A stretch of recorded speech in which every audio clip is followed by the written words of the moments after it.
Assalamualaikum dan salam sejahtera Buletin Pahang edisi petang 5 Ogos 2021 bersama saya Nur Azirah Awang. Yang Amat Berhormat Menteri Besar Pahang Datuk Seri Haji Wan Rosdiwan Ismail menganggap kata-kata yang dikeluarkan oleh Menteri Perumahan dan Kerajaan Tempatan Yang Berhormat Datuk Zuraidah Kamaruddin terhadap Kebawah-Duli Yang Maha Mulia Seri Paduka Baginda Yang di-Pertuan Agong dalam satu program televisyen beberapa hari lepas biadab. Beliau berkata, kata-kata yang terpacul daripada seorang anggota Jemaah Menteri Kerajaan Persekutuan tentunya sesuatu yang tidak boleh dipandang ringan, apatah pula menjadi presiden yang tidak boleh dibenarkan berulang. Oleh itu, tindakan sewajarnya hendaklah menyusul demi menegakkan prinsip-prinsip kesetiaan kepada raja dan negara serta kesopanan dan kesusilaan seperti mana termaktub dalam rukun negara.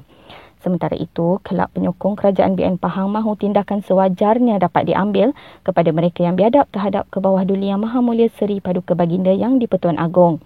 Pengerusinya Yang Berhormat Datuk Haji Suhaimi Muhammad Shah berkata, kelab itu menjunjung titah dan menzahirkan taat setia ke sisi Kebawah-Duli Yang Maha Mulia Seri Paduka Baginda Yang di-Pertuan Agong berkaitan isu semasa mengenai Ordinan Darurat 2021.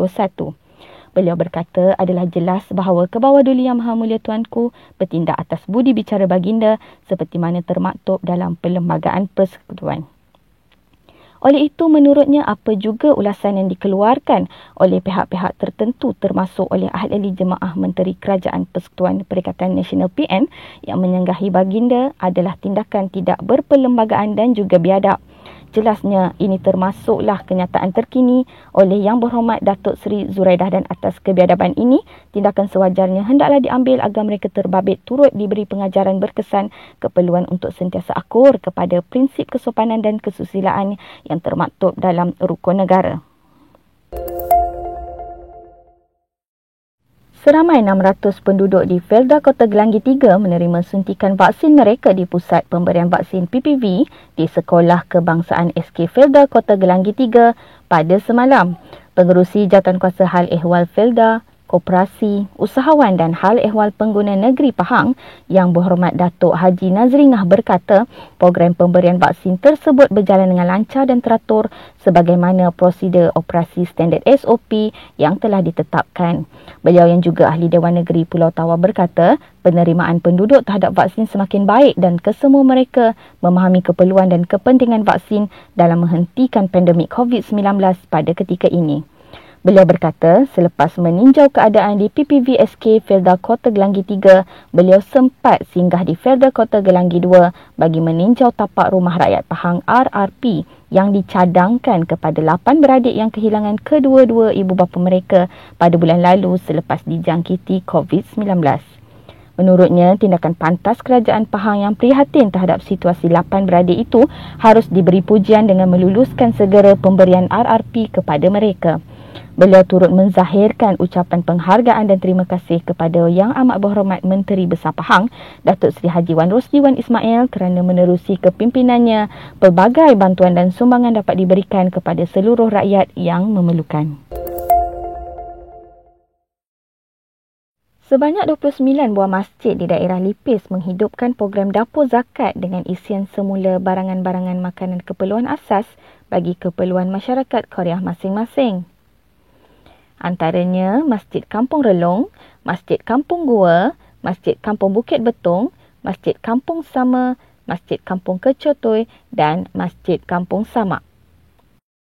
Majlis Ugama Islam dan Adat Resam Melayu Pahang MUIB dalam satu hantaran di Facebook berkata, setiap masjid dibekalkan set bekalan makanan mengikut kepada jumlah permintaan masing-masing. Rata-rata pihak masjid gembira dan bersetuju dengan usaha yang dilakukan pihak MUIB bagi membantu golongan yang terjejas dan tidak mampu mendapatkan bekalan makanan. Mereka juga berterima kasih atas keprihatinan MUIB kerana sedia membekalkan barangan makanan dan membantu pihak masjid dalam usaha mengimarahkan masjid yang telah lama suram. Sebelum ini, timbalan Yang di-Pertua MUIB Yang Amat Mulia Tengku Panglima Raja Lieutenant Colonel Tengku Amin Nasir Ibrahim Shah Ibni Al-Sultan Abdullah Riayatuddin Al-Mustafa Billah Shah berkata, MUIB telah menambah satu lagi program tambahan yang dikenali sebagai Dapur Zakat dan program ini dilaksanakan dengan kerjasama pihak Jabatan Agama Islam Pahang JAIB, Pusat Kutipan Zakat PKZ, serta pengurusan masjid di negeri Pahang yang berjumlah 663 buah masjid. Beliau berkata, sebagai permulaan untuk menyediakan keperluan asas tersebut, pihak MUIB telah menyalurkan sumbangan sebanyak RM1,000 mulai bulan Jun ke dalam setiap ekor masjid di negeri Pahang yang jumlah keseluruhannya adalah RM633,000.